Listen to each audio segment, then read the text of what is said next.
Que povo bonito. Deus seja louvado. Essa casa está cada vez mais bonita, espiritual e materialmente, viu, Júnior? Vocês estão de parabéns. Nós agradecemos a presença de todos, encarnados e desencarnados, e juntos nós agradecemos a Deus por ter nos criado a sua imagem e semelhança. Muito obrigado, Pai. Muito obrigado também por ter nos dado a vida eterna. E muito obrigado também, Pai, pela oportunidade de estarmos encarnados nesse aprendizado personalizado para cada um de nós. Agradecemos a Jesus também. Muito obrigado, Jesus. Vamos finalizar, sim, esse capítulo 20. Esse capítulo é maravilhoso. Tem reflexões profundas. Os trabalhadores na vinha, por exemplo. Nossa, muito bonito. As consequências que a gente pode tirar dessa parábola dos trabalhadores na vinha. Jesus usou esta parábola dos trabalhadores na vinha e mais 24 outras parábolas para explicar como é o reino dos céus. Maravilha, viu, gente? Maravilha. Mas vamos ao item de hoje, que está neste capítulo, os trabalhadores da última hora, que pode ser encontrado no Evangelho segundo o Espiritismo e também aqui, no Evangelho segundo Mateus, no capítulo 20, nos versículos de 1 a 16. E aqui, parece mineiro, né, falando, aqui, capítulo 20, os trabalhadores da última hora. Esses dois itens anteriores já foram vistos, agora nós vamos ver esse item aqui, Os trabalhadores do Senhor. Em algumas obras, traduções do Evangelho segundo o Espiritismo, está escrito os obreiros do Senhor. Ou trabalhadores do Senhor em algumas traduções. Quem são os obreiros do Senhor? Vamos ver juntos? Refere-se aos trabalhadores da seara de Jesus. São espíritos que reencarnarão ou que renascerão, mais comumente durante o período de transição do planeta. Tem uns períodos nas curvas, na história da humanidade, que precisa de mais intensidade, de revelações, de espíritos superiores para nos conduzir. Esse período de transição agora é um período assim. E esse período ele é muito turbulento, e nós que estamos encarnados, tivemos muita coragem, e estamos de parabéns em ter reencarnado nesse período, porque realmente é um período bastante turbulento. Não de catástrofes naturais, como vulcões, terremotos, maremotos, tsunamis, não. Turbulências morais, agitações morais, acomodações morais. É um período de separação do joio do trigo, é um período de separação dos cabritos das ovelhas, colocar os justos à direita e os injustos à esquerda, né? Então, esse é um período delicado, que reencarna muitos seres adequados para essa atividade, para cooperar na obra de regeneração. Por isso, passaremos de um mundo de expiações e provas para um mundo de regeneração. Não é? Os trabalhadores do Senhor são vários, né? E quais são as condições essenciais para os trabalhadores? As condições essenciais para os trabalhadores do Senhor, para os obreiros do Senhor, são a constância. Não é aquela atividade que a gente faz uma vez só e depois vira as costas, não. A constância, trabalho constante. O desinteresse econômico. Nós não estamos aqui para amealhar, amontoar dinheiro. Desinteresse político. Nós não estamos aqui aguardando voto de ninguém. Desinteresses sociais e vários outros interesses. A única coisa que nos move e que tem que nos mover é o amor. E quando o amor se manifesta, nós temos a caridade. A caridade é a expressão do amor. Maravilha, né? A boa vontade constante. Essa é uma qualidade do obreiro do Senhor. Obreiro do Senhor, quem é o Senhor? Pode ser Jesus, como pode ser nosso Pai, Deus de amor e bondade. Obreiros do Senhor, obreiros de Deus e obreiros de Jesus. Boa vontade e o esforço que fazem no trabalho que assumiram. Que esforço? O esforço da constância, o esforço de colocar em prática os exercícios, o esforço de buscar relacionar-se melhor com o próximo, e todos esses esforços que nós desprendemos. É como o bom espírita. O bom espírita não é aquele que é perfeito, não. Esse não é o bom espírita, é o espírito perfeito. O bom espírita é aquele que se esforça hoje para ser melhor que ontem. Isso nós estamos fazendo. O bom espírito é aquele que se esforça amanhã para ser melhor do que hoje. Esse é o bom espírita. Então, os obreiros do Senhor, ou os trabalhadores do Senhor, essa é uma mensagem que está no livro do Evangelho segundo o Espiritismo, assinada pelo Espírito de verdade. Olha que interessante, o Espírito de verdade. No capítulo 6 do Evangelho segundo o Espiritismo, o Cristo Consolador, tem várias mensagens assinadas pelo Espírito de verdade. Kardec não colocou essa mensagem lá. Ele deixou ela para colocar aqui no capítulo 20. Quem é o Espírito de verdade? Jesus.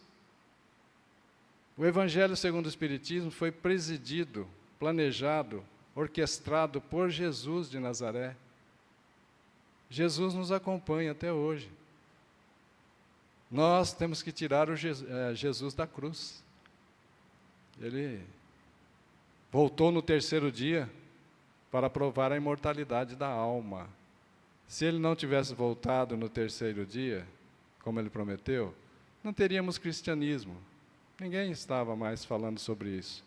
Porque seria um Jesus que terminaria na cruz. Como termina o Evangelho dos evangelistas Mateus, Marcos, João, Lucas? Termina num domingo, em que a sepultura está vazia. Eles vão procurar o corpo e não encontram. E Jesus aparece para Maria de Magdala, aparece para tantos outros, aparece para os apóstolos, aparece para sua mãe. Isso é a demonstração última que faltava de Jesus, que é demonstrar, provar a imortalidade da alma, mostrar que somos espíritos eternos. Espíritos eternos somos. Então, nessa mensagem do Espírito de Verdade, que é o próprio Cristo nos falando, é uma mensagem curta, da meia página de um papel A4, um papel ofício, por aí também conhecido, da meia página, mas tem uma característica profunda, porque é característico de espíritos superiores, que com poucas palavras, eles falam muito, muito, muito. E ele inicia essa mensagem assim: os tempos estão chegados. Eu coloquei os tempos chegaram, que realmente foi escrito em 1862 até 1864, o Evangelho segundo o Espiritismo. Já se passaram mais de 150 anos, né? Então eu já estou colocando aqui que os tempos chegaram. Os tempos chegaram.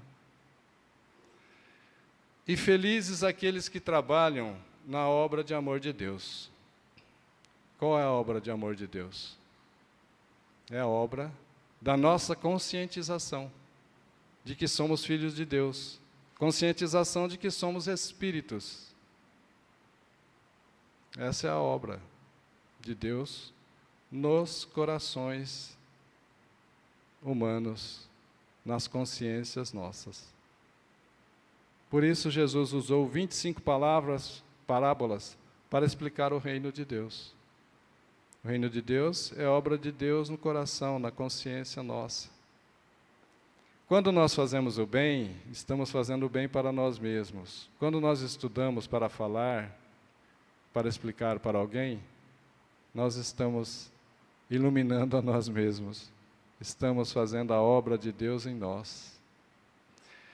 Felizes os que disserem, trabalhamos juntos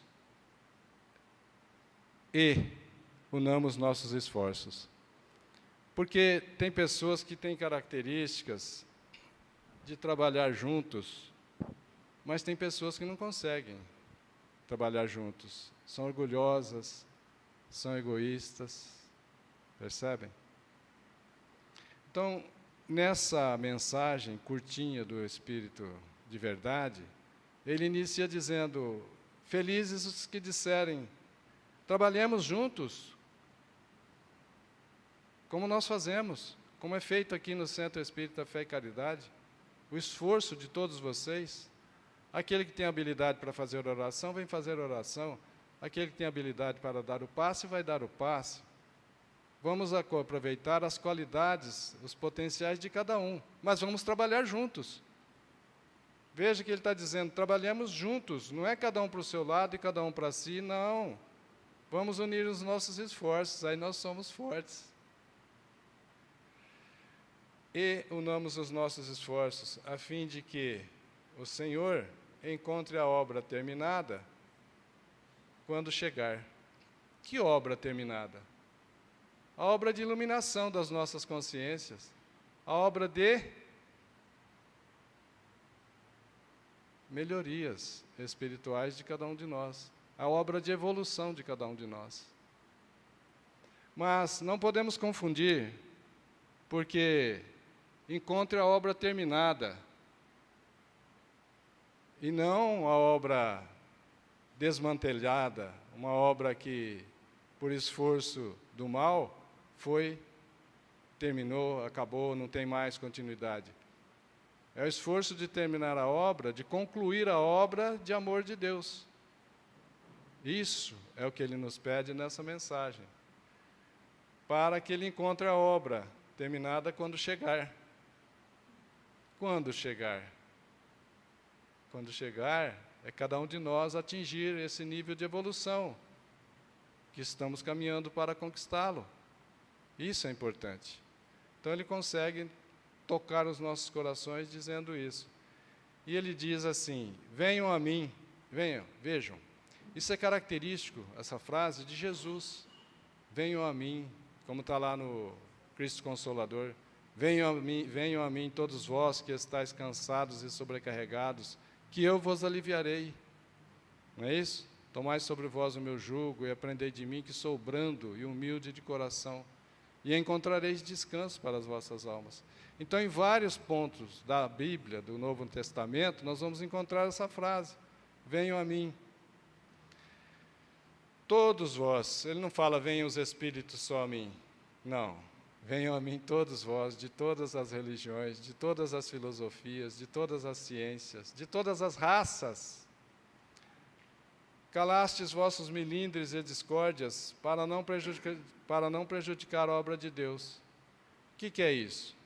É quando a gente faz-se de surdo, quando uma palavra escapa de um colega colaborador, de um obreiro do Senhor, e não ficamos ofendidos, não ficamos melindrados.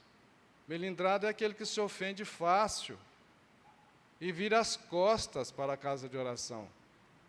Não só no Espiritismo, mas nas outras religiões também.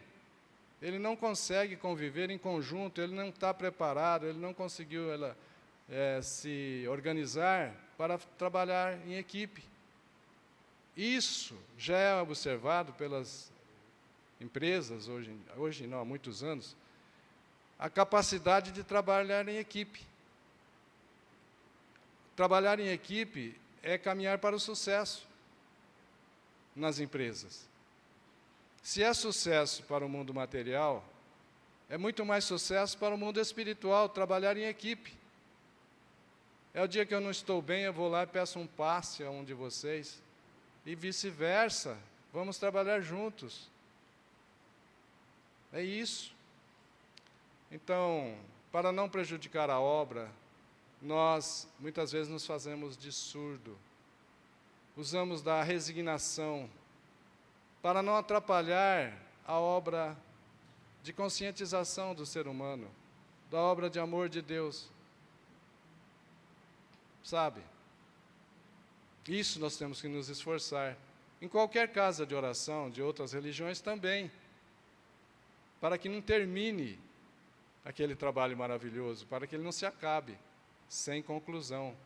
Temos que nos esforçar nesse sentido. Deixar de lado o egoísmo, as vaidades. Eu só participo se colocar meu nome lá na frente. Tem disso? Tem. Isso é horrível. Isso atrapalha a obra de Deus. Da mesma forma que tem os obreiros da obra do Senhor, tem aqueles que não são obreiros do Senhor, que são contrários, que são adversários da obra do Senhor. Não tem? Tem.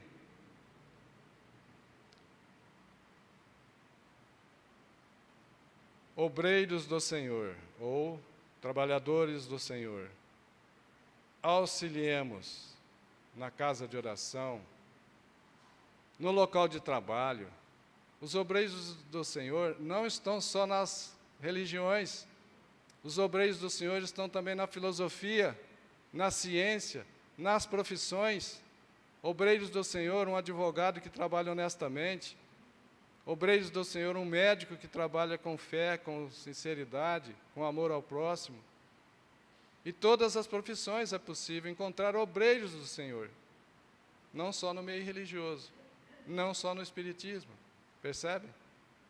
Isso é maravilhoso. O planeta caminha por isso. Obreiros do Senhor, auxiliemos sem lamentações, sem ficar se lamentando. Está muito calor, eu não vou fazer sopa. Está muito calor, eu não vou lá na casa de oração hoje. Hoje eu tenho uns negócios mais importantes para fazer. Nós estamos comprometidos com Jesus ou apenas envolvidos? Lembra dessa comparação? Nós estamos comprometidos com Jesus. Não é? Por quê? Todo benefício lamentado é moeda falsa, perdeu o valor. Fez o benefício, fez a caridade? Fez.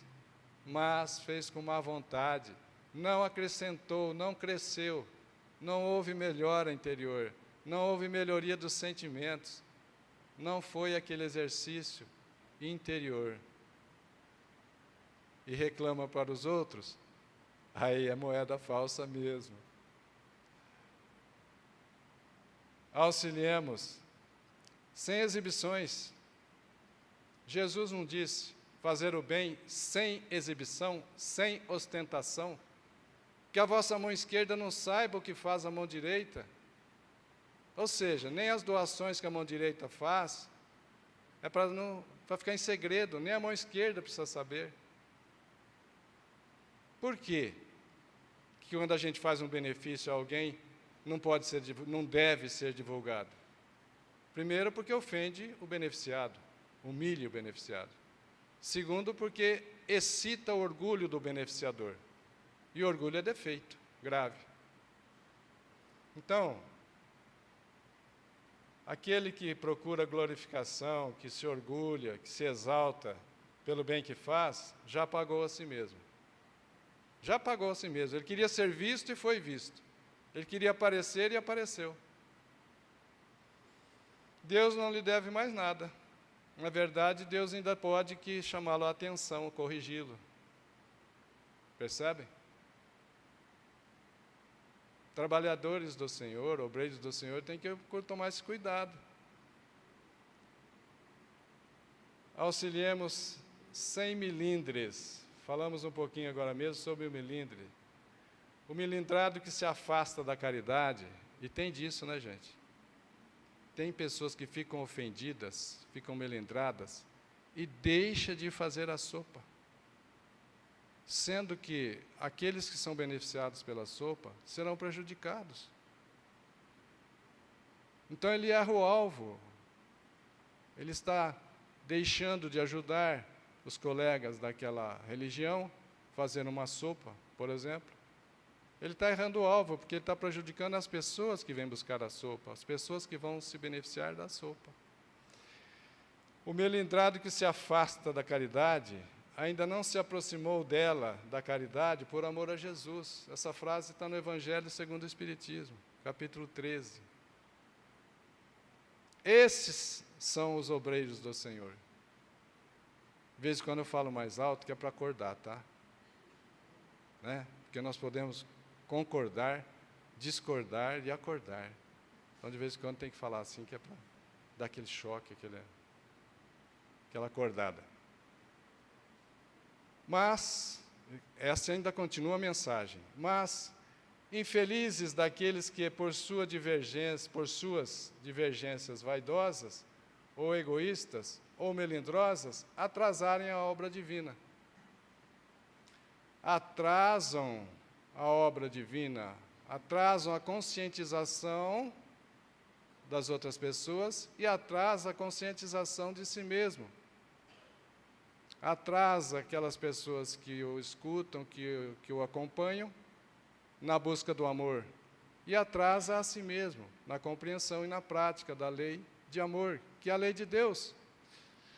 Então, veja, atrasa a obra divina. E tem disso sim. Então, ele está pedindo, e está mostrando que são infelizes esses. Por que são infelizes? Porque aquele que coopera na obra do Senhor, o obreiro bom, esse terá recompensas. Mas aquele que é adversário da evolução, adversário moral, adversário do amor, esse terá consequências desagradáveis.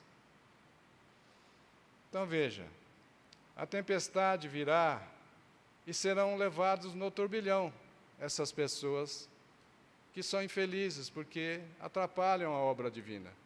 Serão arrastados no turbilhão que os levarão a situações que eles se sentirão em casa, em mundos inferiores, ou mesmo na Terra, que a gente tem muita preocupação. Vai haver uma hora da regeneração, de passar de mundos de expiações e provas para mundo de regeneração. Alguns serão exilados para outros mundos? Não, nem sempre. Na Terra nós temos todos os países o mesmo nível de evolução? Não. Então, aqueles que estão em mundos mais evoluídos, em países mais evoluídos, podem reencarnar em países menos evoluídos, onde eles serão úteis, trarão muito benefício para aqueles que lá estão e exercitarão o amor ao próximo, o trabalho, a alegria de ser útil, a felicidade de ajudar.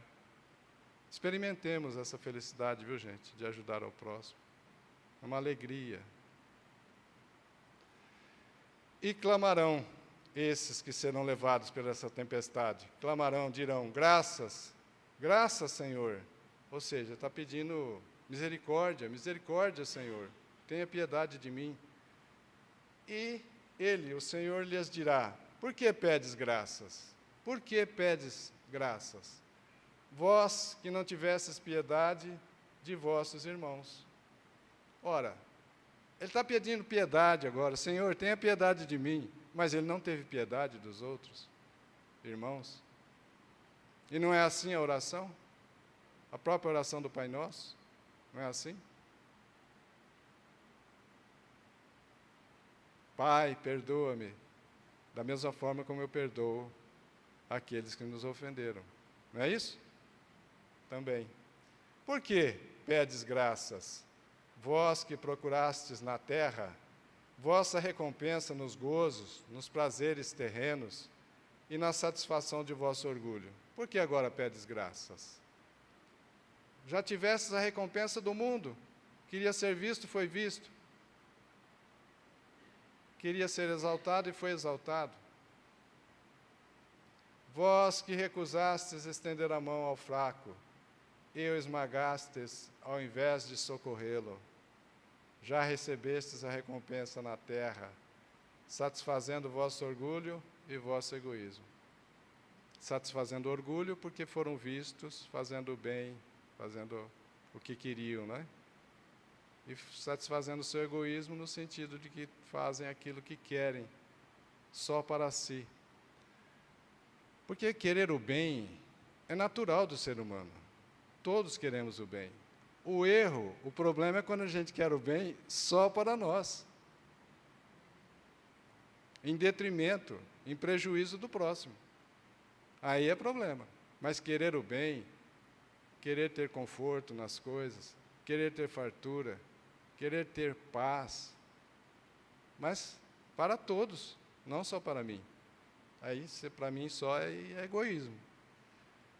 A recompensa do céu é para aqueles que não buscaram na terra. A recompensa do céu, na espiritualidade, no plano superior, no mundo dos espíritos, é para aqueles que não buscaram a recompensa na terra. Não buscaram. Eles podem ter recebido a recompensa. Por exemplo, Chico Xavier foi recompensado pelos amigos, pela amizade, pelos benefícios da mediunidade. Teve recompensa? Teve. Mas ele não buscou isso, ele não viveu à procura disso. Foi consequência do seu trabalho. Divaldo Franco, inclusive foi feito o filme dele, mas não que ele buscou, é que reconheceram a grandeza dele.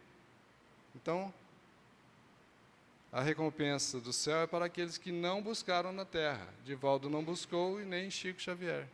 No entanto, eles tiveram recompensa. E é natural que tenham mesmo. Porque, eu não me lembro agora onde está escrito, na obra de André Luiz, assim: aquele que tem a meta, o objetivo, a constância em Deus, no bem, pode esperar sempre o de melhor. Não é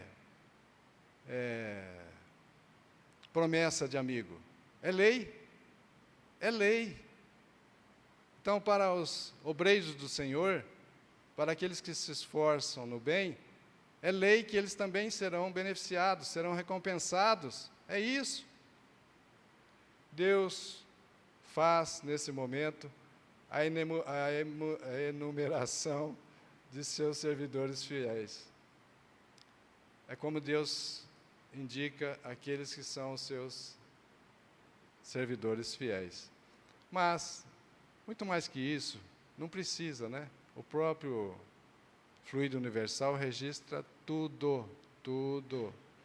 Além do que, fica registrado em nossas consciências o mal que fizemos. E não teremos paz enquanto não corrigirmos, enquanto não formos lá e corrigir aquele mal realizado. Então fica registrado em vários lugares, né?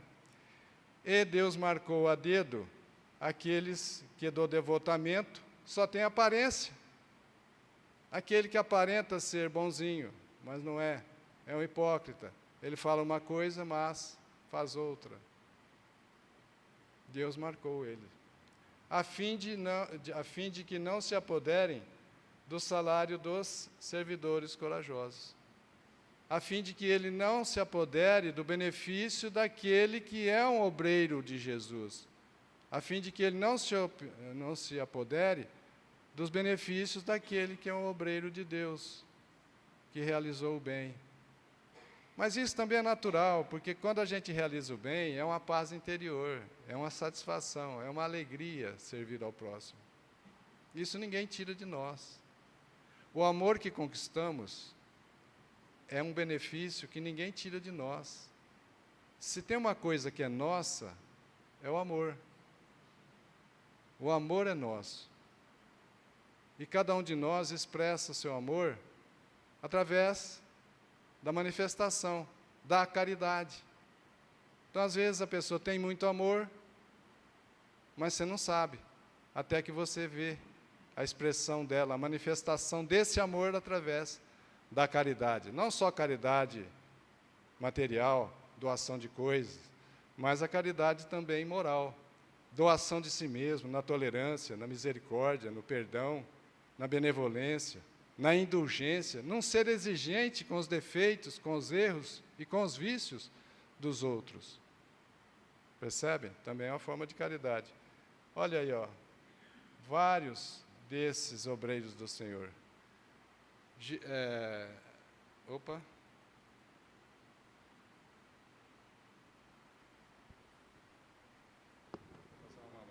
meu braço esquerdo está dolorido.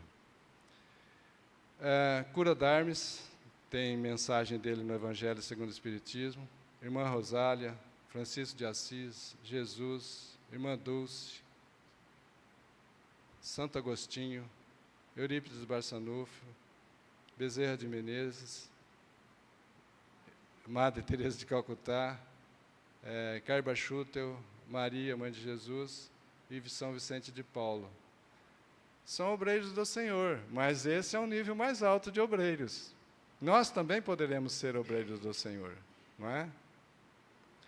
Aos corajosos, aos obreiros corajosos, que não recuarem perante a tarefa, é que Ele, Deus, vai confiar os postos mais difíceis na grande obra da regeneração pelo Espiritismo. Então, aqueles de nós que for mais corajoso, é que vai receber aquelas incumbências mais intensas, maiores, que é uma obrigação também do Espiritismo, essa regeneração.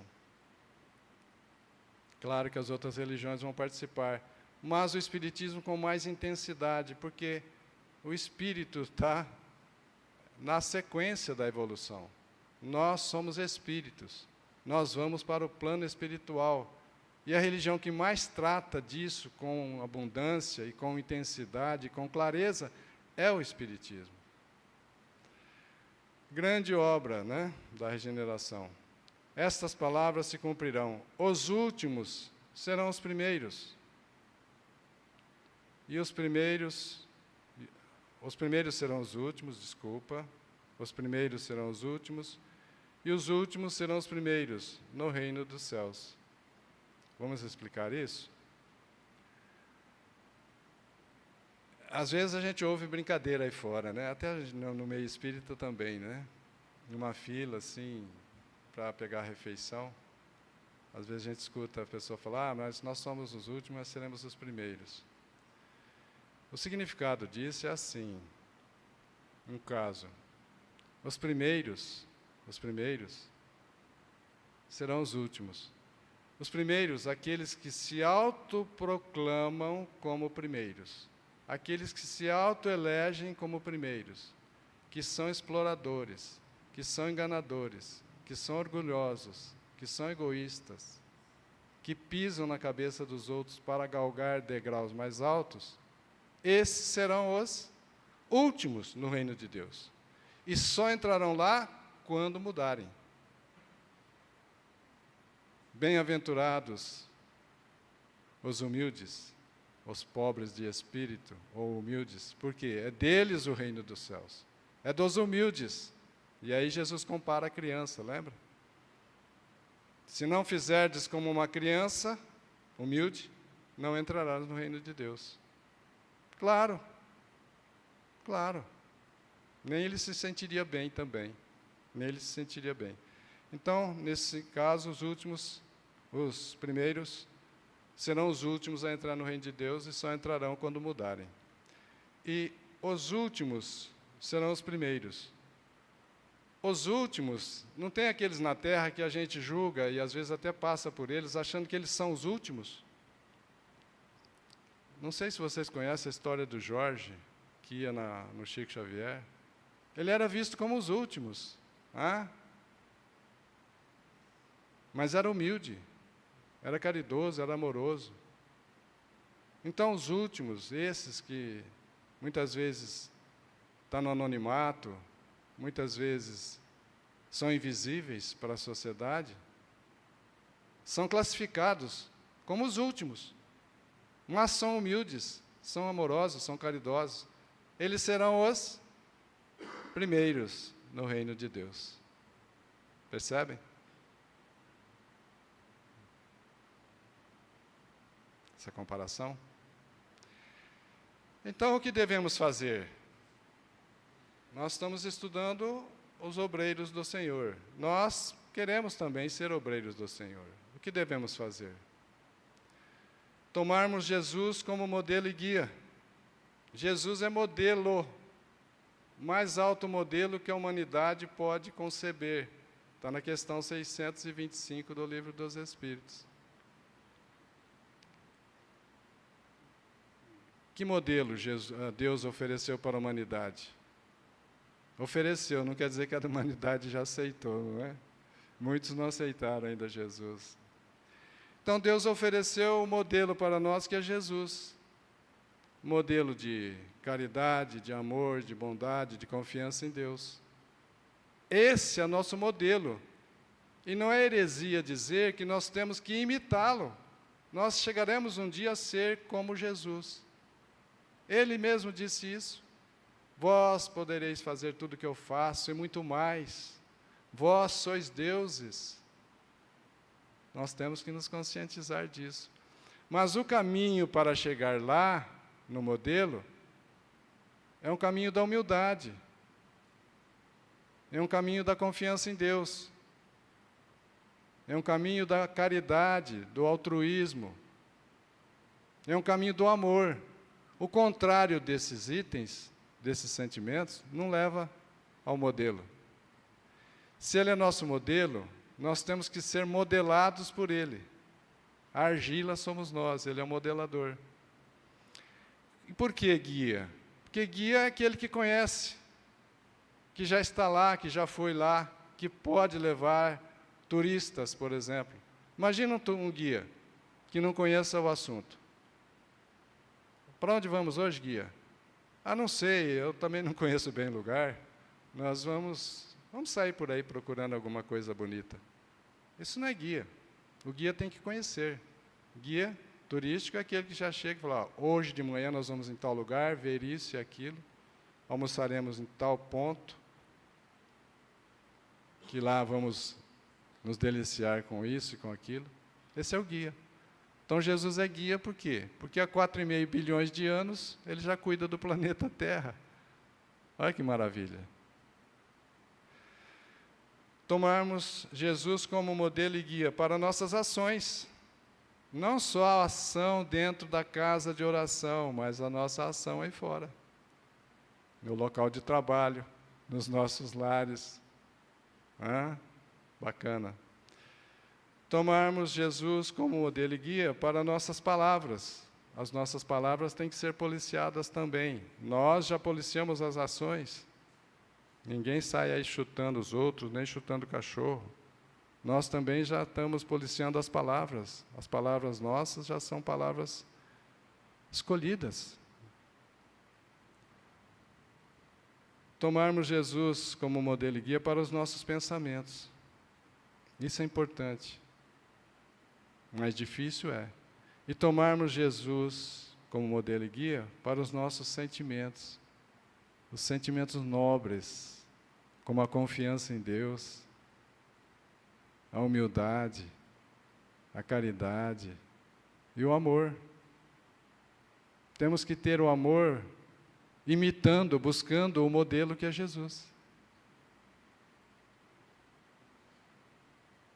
Comecemos dando o exemplo. Sejamos bondosos, sejamos caridosos para com todos. Eu vou dar uma comparação aqui, não vai achar que é heresia não, mas é uma comparação bem simples. Sejamos para todos como a mãe é para os filhos, como a mãe normal, né? Mãe normal é para os filhos. A mãe, mesmo que o filho faz arte, ela ama ele. Mesmo que o filho faz ofensas, ela ama ele. Se pai e mãe continuam amando filhos que ofendem, que dirá Deus, que é Pai amoroso, infinitamente bom, não se ofende conosco. Por mais que a gente tente ofender a Deus, nós não conseguimos. E muitas vezes a gente fica preocupado, eu preciso melhorar para Deus me amar. Para. Deus nos ama sempre. Desde quando a gente ainda era vírus. E antes disso, na escalada evolutiva, Deus já nos ama. Com infinito amor, com intenso amor. Nos ama. Ama e ponto final. Como diz aquele poema, as 100 razões do amor. 100 com S. As 100 razões do amor. não é? O amor, você ama a pessoa e pronto. O amor que você tem pela sua mãe, não dá para substituir. É seu, com ela. Aí alguém fala, não, mas a Andradina tem outras mães que amam mais que a sua. Não, para com isso. É o amor daquela pessoa. Nesse ponto, nós somos únicos. E não ocorre repetição. Nós somos únicos no amor. É o nosso amor. Por isso que a gente quer o amor daquela pessoa. Ah, mas tem 1 milhão de pessoas que te amam, 2 milhões de pessoas que te amam. Não, mas eu quero o amor daquela pessoa. As 100 razões do amor. Quem deseja ser discípulo de Jesus? Isso está no Evangelho segundo o Espiritismo. Só que eu vou traduzir a palavra discípulo, vou trocar aqui por obreiros, trabalhadores. Quem deseja ser obreiro de Jesus? Quem deseja ser trabalhador de Jesus? Todos aqueles que praticam a caridade são discípulos, são obreiros de Jesus. Não importa a religião a que pertençam. Quem disse isso foi o apóstolo Paulo, numa mensagem psicografada no Evangelho segundo o Espiritismo, capítulo 15. Fora da caridade não há salvação. Percebem? Mas, João, ser discípulo de Jesus hoje, 2024, sim, obreiros do Senhor, trabalhadores do Senhor, discípulos de Jesus, mesmo hoje. Por que não? Isso Ele espera de cada um de nós. E aqui é interessante que teve uma passagem que Jesus explicou para as pessoas, fez uma comparação, separando os justos dos injustos. E quando Ele separou os justos, Ele disse, passai à direita, vós que me alimentastes quando estive com fome, que me destes de beber quando estive com sede, que me visitastes quando eu estava doente. E os justos disseram, mas Senhor, quando que te vimos com fome, com sede, ou doente, e fomos te assistir? E que Jesus disse? Quando fizestes a caridade, para um de meus irmãos necessitados, desses pequeninos, foi para mim que fizestes. Então, se a gente fizer uso desse pensamento, ajudando alguém, tendo a certeza que estamos fazendo para Jesus, é muito mais gratificante e muito mais responsabilidade nossa. E aí sentiremos mais amor em os nossos corações. Porque para mim, interpretando bem as cartas de Paulo, inclusive a segunda carta de Paulo aos Coríntios, no item 13, capítulo 13. Se, ainda que eu fale a língua dos homens, inglês, francês, alemão, ainda que eu fale a língua dos anjos e não tiver amor, é amor a palavra, está lá na tradução de Haroldo, nas cartas de Paulo, amor, ágape. Se eu não tiver amor, é um sino, que faz barulho. É necessário o amor. Mais à frente ele diz assim, ainda que eu doe tudo que eu tenho, isso é o quê? Caridade, não é? Doar tudo que tem. Ainda que eu leve meu corpo para ser queimado, se eu não tiver, não é caridade, é ágape. Se eu não tiver amor, de nada valerá. Então, como reconhecer os discípulos de Jesus, nós que estamos querendo ser obreiros de Jesus, como reconhecer esses obreiros de Jesus? Como reconhecer os trabalhadores de Jesus? Meus discípulos serão reconhecidos por muitos se amarem. Nós seremos reconhecidos como discípulos de Jesus pelo muito nos amarmos uns aos outros. Jesus mesmo respondeu para nós. Muito obrigado, muita paz. Muito obrigado pela tolerância, pela paciência, pela concordância em conversarmos hoje. Fique em paz.